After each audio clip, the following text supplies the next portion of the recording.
दोस्तों एनएचपीसी के Q4 quarter के रिजल्ट आ चुके हैं, तो चलिए देखते हैं कि इनके क्वार्टरली रिजल्ट में क्या-क्या चेंजेस आए हैं और शुरुआत करते हैं इनके बेसिक्स के साथ। तो आप देखेंगे कि इनका मार्केट कैप करीब-करीब 77,000 करोड़ के आसपास का है, पीई इनका 21 का है, आरओसी इनका 6 का है और आरओई इनका 9 के आसपास का हमको यहाँ पर दिख रहा है और ये डिविडेंड यील्ड करीब 2.5% की देते हैं। तो ये इनके कुछ बेसिक्स हैं। इसके बाद आप लोग अगर इनके बारे में जानना चाहेंगे तो ये क्या है, एक नवरत्ना कंपनी है और ये पब्लिक सेक्टर की कंपनी है। तो इनका मेन काम क्या है, पावर जनरेशन का और क्या करना है, पावर को क्या करना है, सेल करने का है क्या अदर पावर यूटिलिटीज को। तो ये एनएचपीसी के कुछ बेसिक काम है। तो हम लोग क्या करते हैं, इनके क्वार्टरली रिजल्ट पर जाते हैं और देखते हैं कि उसमें क्या चेंजेस आए हैं। तो कंपेयर करते हैं मार्च क्वार्टर को लास्ट ईयर मार्च 2025 के क्वार्टर के साथ। तो आप देखेंगे कि लास्ट ईयर इनकी 2059 करोड़ की सेल थी, जो कि इस बार हुई है 2741 करोड़ की। सेम टाइम पे जहां इनके एक्सपेंस 1025 करोड़ के थे, वही अभी 1956 करोड़ के आसपास पहुंच गए हैं। और ऑपरेटिंग प्रॉफिट 1034 करोड़ का था, वो इस बार घट के रह गया है 785 करोड़ के आसपास का। और ऑपरेटिंग प्रॉफिट मार्जिन जो लास्ट ईयर करीब 50% के आसपास रहता था, वही ऑपरेटिंग प्रॉफिट मार्जिन इस बार घट के करीब 29% आ गया। मतलब ऑपरेटिंग प्रॉफिट में अच्छा खासा ड्रॉप आया है।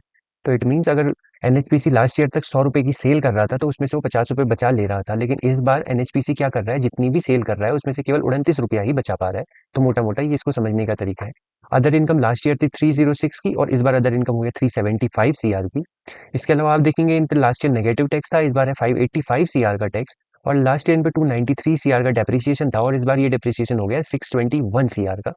तो ये कुछ इंपॉर्टेंट चीजें हैं जिसकी वजह से क्या हो रहा है, इनका प्रॉफिट बिफोर टैक्स जहां 1077 करोड़ का था लास्ट मार्च क्वार्टर का, इस बार है -45 सीआर का। और इन पे जो क्या हो रहा है, लास्ट ईयर 17% का टैक्स लगा था, वही टैक्स इस बार कितना हो गया, -3221 का हो गया है। तो अब समझने वाली बात यह है कि इतना बड़ा नेगेटिव टैक्स लग कैसे सकता है, ठीक है। तो वो हम लोग बाद में डिस्कस करेंगे उसके पॉइंट्स। पहले हम लोग ये समझते हैं कि हुआ क्या उस वजह से, इस नेगेटिव टैक्स की वजह से। तो नेगेटिव टैक्स की वजह से लास्ट ईयर जहां 894 करोड़ की नेट सेल हुई थी मार्च क्वार्टर में, वही सेल इस बार बढ़ के हो गई है 1328 करोड़ की। तो यहाँ पर हमको क्या समझ में आ रहा है, यहाँ पर हमको ये समझ में आ रहा है कि इनका जो क्या है, प्रॉफिट बिफोर टैक्स तो वो तो था -45, मतलब इस बार इन्होंने नेगेटिव सेल करी थी। लेकिन इनके टैक्स की वजह से इनकी वही सेल बढ़ के 1328 करोड़ रुपए की हो गई है। तो ये चमत्कार हुआ कैसे है, ये बहुत बड़ी चीज है। अब हम लोग क्या करेंगे, न्यूज़पेपर में जाएंगे और देखेंगे वहां पर कितना खतरनाक तरीके से मैनिपुलेशन किया जाता है। तो ये एक न्यूज़पेपर है। तो एक्चुअल में देखा जाए तो ये कंपनी इतना नेगेटिव प्रॉफिट जनरेट करी है। लेकिन देखिए न्यूज़पेपर में क्या हेडलाइन बनी, एनएचपीसी की जो Q4 क्वार्टर के रिजल्ट हैं, प्रॉफिट ग्रो 68% टू 1549 सीआर और इनकम रेज टू 3120 सीआर। तो क्या ये एक्चुअल में है, क्या ऐसा एक्चुअल में हो रहा है? जब हम लोग इनकी बैलेंस शीट देख रहे हैं तो एक्चुअल में तो ऐसा कुछ भी नहीं है। तो ये इस तरीके से क्यों बताया जा रहा है? तो ये नहीं है कि उस न्यूज़पेपर में गलत बात बताई गई होगी, उसमें क्या गया है, एक मेन हेडिंग को बताया गया है लोगों का अटेंशन ग्रैब करने के लिए। जब आप उसी हेडिंग के अंदर जाके उस पूरी न्यूज़ को डिटेल में पढ़ेंगे तो आपको वहाँ पर डिटेल में सब कुछ समझाया होगा। लेकिन क्या है, अधिकतर लोग इतना ज़्यादा पढ़ते नहीं है, वो क्या करेंगे, केवल हेडलाइंस देखेंगे, इसमें इतना परसेंटेज का इंक्रीज आया, उसके बीच वो इसे सोच लेते हैं कि हाँ अब तो ये सेल स्टॉक या बढ़ जाएगा क्योंकि इसकी सेल्स में ग्रोथ आई, और वो खरीद लेते हैं और वो ट्रैप हो जाते हैं। तो ये एक तरीका है कि लोग किस तरीके से ट्रैप होते हैं चीज़ों में। तो चलिए आगे बढ़ते हैं और अब चलते हैं इनके प्रॉफिट एंड लॉस स्टेटमेंट पर। तो आप देखेंगे कि मार्च 2025 और मार्च 2026 दो ईयर्स में इनमें क्या चेंज आया है। तो लास्ट ईयर जहाँ 8,994 करोड़ की सेल थी, वही सेल इस बार हुई है 10,328 करोड़ की। और एक्सपेंसेस 4,353 करोड़ से बढ़ के हो गए 5,961 करोड़ के आसपास के। तो इनका ऑपरेटिंग प्रॉफिट जो 4,642 करोड़ का था, वो इस बार रह गया 4,367 करोड़ का। तो आप देखिए जो इन्होंने अपने बिजनेस से कमाया वो तो क्या है, कम ही हुआ है। तो आप देखेंगे कि एक इस ये 2023 में पीक पर था, उसके बाद ये क्या हो रहा है, पिछले 3 साल से अपने जो इसने सबसे हाईएस्ट जनरेशन करी थी इनकम की, उससे कम ही आ रहा है। इसके बाद इन पे जो टैक्स है लास्ट ईयर 52% का था और इस बार 42% का है। तो यहीं से सारा गेम शुरू हो चुका है। इसके बाद देखेंगे लास्ट ईयर 1631 की अदर इनकम थी और इस बार 2283 करोड़ की अदर इनकम है। तो करीब 600 करोड़ का प्रॉफिट इनको यहाँ से होने वाला है। और 42% और 52%, 10% के टैक्स में जो डिफरेंस आएगा वो भी इनके नेट प्रॉफिट को बढ़ाने वाला है। और इनका जो इंटरेस्ट है वो करीब 300 करोड़ एक्स्ट्रा है, तो वो माइनस हो जाएगा। प्लस इनका आप डेप्रिसिएशन देखेंगे तो करीब 600 से 700 करोड़ का डिफरेंस यहाँ पर भी दिख रहा है। तो इस वजह से जो इनका profit before tax last year 4,000 crore के आसपास था, वही इस बार 3,352 करोड़ के आसपास का हो गया। लेकिन मेजर डिफरेंस कहाँ पर आ रहा है, वो आ रहा है टैक्स में। तो आप देखेंगे लास्ट ईयर जहाँ 23% का टैक्स लगा था, वहीं इस बार -8% का टैक्स है। तो पिछले साल से इस साल में जो हम लोग टैक्स का डिफरेंस देखेंगे तो वो बनता है 31% के आसपास का, क्योंकि यहाँ -8% का नेगेटिव टैक्स है। तो इस वजह से क्या हुआ, लास्ट ईयर की 3,000 करोड़ की सेल इस बार 3,618 करोड़ की हो गई। जबकि हम देखते हैं जो कि इनकी ऑपरेटिंग प्रॉफिट मतलब इनके बिजनेस से सेल थी, वो तो घटी है। ये भी कुछ मैनिपुलेशंस है जो बैलेंस शीट में होते हैं। तो अब हम लोग इनकी बैलेंस शीट में जाते हैं और देखते हैं इनके बारे में और कुछ चीजें। तो आप देखेंगे कि इनके रिजर्व करीब 29,000 करोड़ के आसपास पहुंच गए हैं।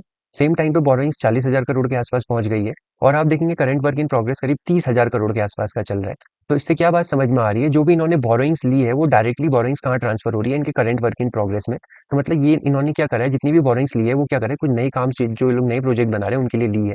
इसके अलावा इनके पास आप देखेंगे 6,000 करोड़ के आसपास की इन्वेस्टमेंट है। तो ये इनका मोटा मोटा हिसाब है। के बाद हम लोग क्या करते हैं, प्रमोटर्स होल्डिंग में चले जाते हैं। तो आप देखेंगे कि प्रमोटर्स जहाँ क्या थे 2023 में 70.9% के आसपास थे, वो अभी बच गए हैं 67.4% के आसपास। तो प्रमोटर्स में क्या हुआ है, 3 से 3.5% का क्या हुआ है, हमको ड्रॉप देखने को मिल रहा है। सेम टाइम पे एफआई 7.5% से बढ़ के 10.34% हो गए। तो जितने प्रमोटर्स डिक्रीज हुए उतने एफआईज बढ़ गए, और डीआईएस 14.2% से घट के अब रह गए 10.7%। तो डीआईएस में भी हमको ड्रॉप देखने को मिल रहा है। गवर्नमेंट ने 1.53% होल्ड किया था, वो अभी 1.1% पे आ गए हैं, और पब्लिक जहाँ 5.7% थी वही पब्लिक अब 10.3% के आसपास आ गई है। तो ये क्या है, इनके शेयर होल्डिंग में हमको चेंज देखने को मिल रहा है। तो हम लोग जो बात कर रहे थे इनके टैक्स की, कि इतना टैक्स में चेंज कैसे आता है, हम लोग उसको समझने की कोशिश करते हैं। तो उसके लिए हम लोग फिर से क्वार्टरली रिजल्ट पर चले जाते हैं, और आप देखेंगे कि यहाँ पर इस बार इनको क्या हुआ है, -3,221% का टैक्स सेटलमेंट हुआ है, या इन पे नेगेटिव टैक्स पड़ा है। तो अब तो पहली बात करते हैं कि ऐसा होता कैसे है। तो अब क्या होता है, कोई भी कंपनी क्या होती है, अपना जो भी उसको टैक्स देना होता है वो उसको क्या करती है, उस टैक्स को पहले से अलग करके रख लेती है। तो उसको हम लोग बोलते हैं डिफर्ड टैक्स। तो मतलब क्या होता है, कंपनी को जितना टैक्स देना है उसने उसको पहले से अलग करके रख लिया है।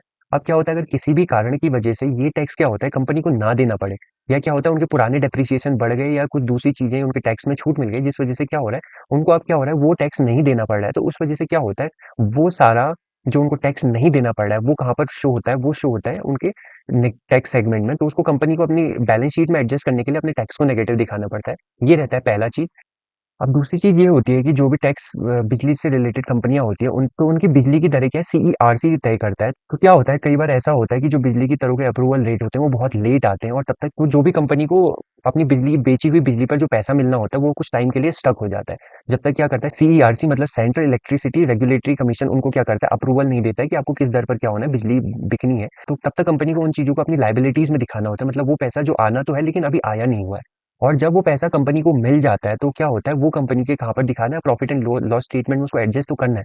लेकिन वो एडजस्ट किस तरीके से होगा, उसको एडजस्ट करने का तरीका क्या है, कि वो एडजस्ट हम लोग करेंगे टैक्स में। तो जो टैक्स +20 +30% होता है वही टैक्स क्या होता है, क्योंकि सारा का सारा पैसा जो मान लीजिए 2025 का कंपनी को पैसा आना था, वो क्या होगा, इस बार के जो आप देखेंगे कि मार्च 2026 में आना है, मतलब 2025 की पूरे बिजनेस ईयर का जो पैसा है वो क्या होता है, मार्च लास्ट ईयर में आ रहा है।